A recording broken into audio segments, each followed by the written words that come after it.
Oke, jadi video ini beramula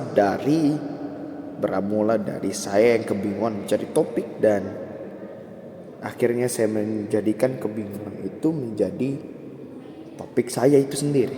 So, silahkan menyaksikan. Oke,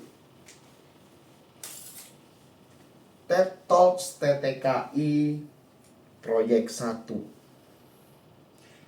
Kita diberi tugas untuk membicarakan suatu hal yang bersifat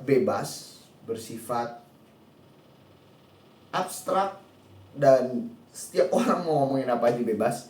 Ada yang ngomongin bola, ada yang ngomongin tentang overthinking, ada yang ngomongin tentang AI, ada yang ngomongin tentang banyak banget. Berhari-hari gua nyari topik yang memang gua rasa cocok buat gua. Sabar, kurang betul sih. Sabar teman-teman, sabar.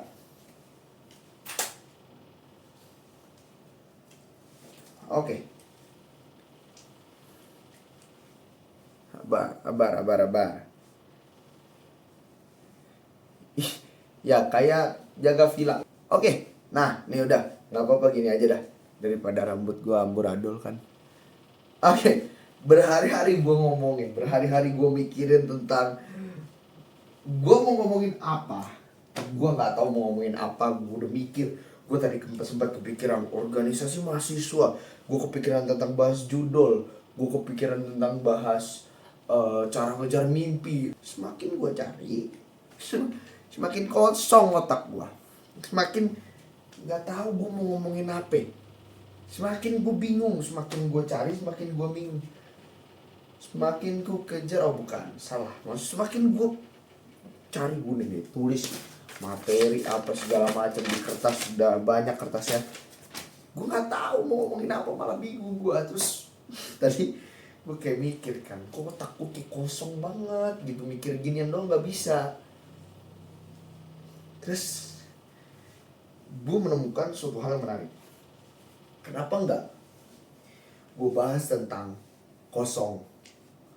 Iya gue bahas tentang kosongnya yang gue bahas. Jadi gue pengen bahas kosong aja ya. Kenapa gue mau bahas kosong? Sesuai dengan apa tema kita pada hari ini, kosong. Ininya kosong, semua kosong, gak akan ada PPT, gak akan ada materi. Karena apa? Karena kosong. Iya, karena saya pengen ngomongin kosong, dan serunya, lucunya, dan sukanya gue ngobrol kosong adalah gue gak perlu mikirin apapun. Gue gak perlu mikirin tentang skrip, gue gak perlu mikirin tentang course research dan lain-lain. Dan walaupun itu bagus, cuma ketika ngomongin kosong gue bisa ngomongin apa aja, karena yang penting gue ngomongin kosong.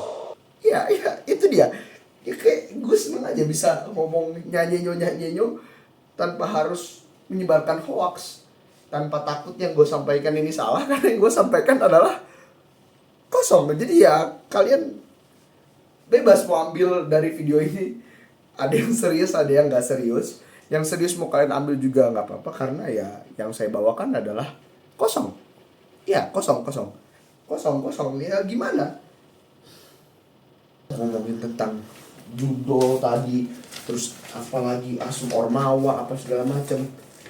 Ya mungkin memang nggak ada yang cocok aja kali sama, nggak tahu, mungkin gue nggak cocok aja kali dengan topik pembicaraannya. Tapi gue suka banget topik pembicaraan tentang kosong. Gue ngomong apa aja bebas, karena gue nggak ada kewajiban untuk menyampaikan materi apapun, karena yang gue sampaikan itu adalah kosong. Iya kosong. 10 menit ini, 15 menit gue yeping gak jelas, cuma ngomongin tentang kosong, dan belum tentu benar, dan karena yang gue sampaikan itu kosong. Kita bahas tentang kosong, oke? Kosong, kita bahas tentang kosong. Kosong secara frasa, secara makna arti. Kita bahas secara makna arti. Ini ada makna artinya nih. Kita bahas kosong secara gerah pakai ini. Kita bahas kosong secara ini dulu deh, secara tempat. Misalkan kayak di sini nih, tempatnya kosong alias berantakan. Cuma nggak kelihatan aja di kamera. Misalkan tempatnya kosong gitu ya, nggak ada apa-apa berarti kosong karena ya tempatnya kosong. Misalkan eh, di kafe gitu, mbak, permisi mbak, mau pesen ini dong, receive table, kosong nggak ya? Kosong berarti nggak ada yang receive. Nggak ada yang reserve, kok receive sih, reserve, nggak ada yang reserve, berarti nggak ada yang reserve. Itu kosong secara tempat. Atau misalkan kita mau nongkrong, burjo nana, kosong nggak? Cokin nana, itu kosong secara tempat, ya.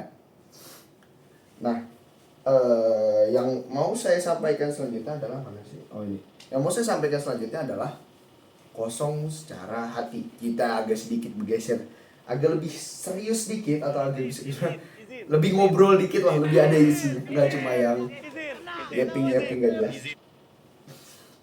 Walaupun ini juga yapping gak jelas, kita ngobrolin kosong secara hati.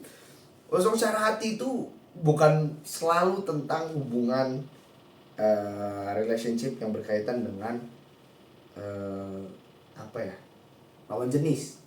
Gak harus berkaitan dengan lawan jenis, bisa juga sama teman, keluarga, kemudian sama lingkungan kerja. Itu juga bisa untuk membuat kondisi hati kita kosong. Kenapa? Bukan bisa membuat kondisi hati kita kosong, itu juga mempengaruhi kondisi hati. Misalkan, ya walaupun gak bisa kita pungkirin bahwa sebenarnya kita nggak boleh memposisikan hati kita untuk bisa dikondisikan oleh sekeliling kita. Cuma ya terkadang itu hal-hal yang nggak bisa kita kontrol terlalu banyak, dan kadang itu terjadi dalam alam bawah sadar kita, dan lingkungan sekitar kita mengontrol kondisi hati kita. Misalkan suatu hari ada nama teman saya, misalkan namanya Pararungrung gitu kan. Pararungrung.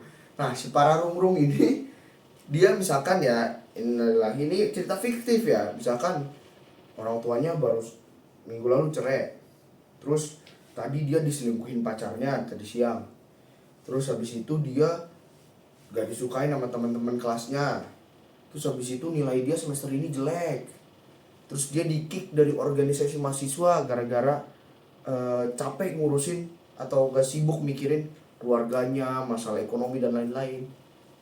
Masalah-masalah kayak gitu itu bisa ngaruhin kondisi hati. Kenapa? Karena ketika kita kenal sama orang dan kita memutuskan untuk membangun relationship, kita memutuskan untuk membangun sebuah koneksi, sebuah pertemanan, sebuah hubungan perasaan jatuh cinta, ataupun pertemanan yang saling menyayangi, keluarga yang saling menyayangi, kita akan build connection, kita akan coba bangun koneksi, relationshipnya kita bangun dengan interaksi.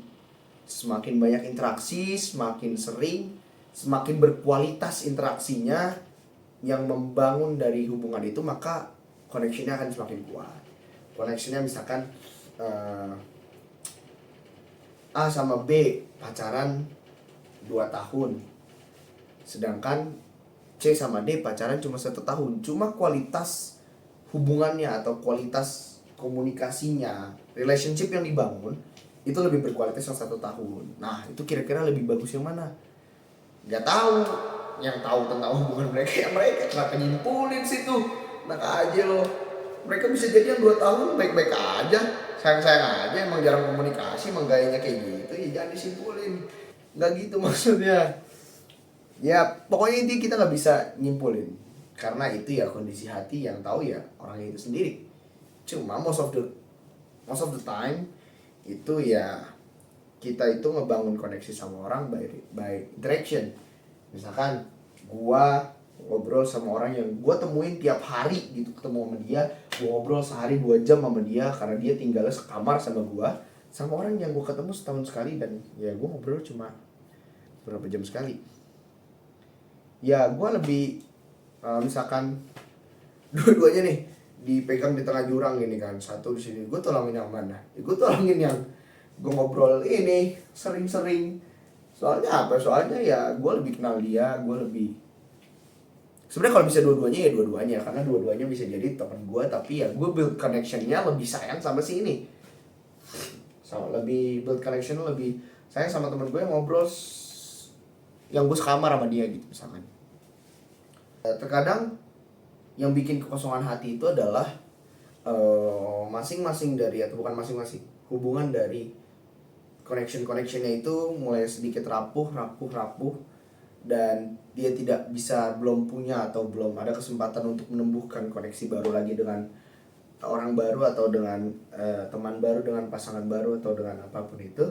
Jadinya ya dia masing-masing sudah mulai hancur. Dan faktanya adalah, lucunya adalah gak banyak orang yang punya koneksi sebanyak itu dalam hatinya. Gak banyak orang yang punya koneksi yang sangat amat banyak dalam hatinya.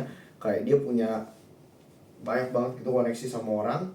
Ya beberapa orang punya skala prioritas dari pertemanannya dan lingkungannya juga.